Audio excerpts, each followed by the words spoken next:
سلامونه مې ومنئ، هیله ده چې جوړ روغ اوسئ. د پښتو ژبې یو هنري نثر مې لیکلی دی، غواړم چې ستا سره یې شریک کړم. عنوان دی ماته. هغه دنګه شنه له تنکي ګلونو ډکه ونه چې ثمر نیوو ته ډېره نږدې وه،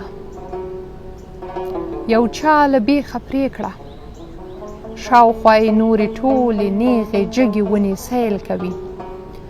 څنګ ته یې ولاړې ونې ډېره هڅه وکړه چې راولاړه یې کړي، خو له بیخه غوټه پرې دا ونه چې که راولاړه هم شي نو نه خو بیرته ګلونه کوي، نه ثمر او نه سایه جوړوي.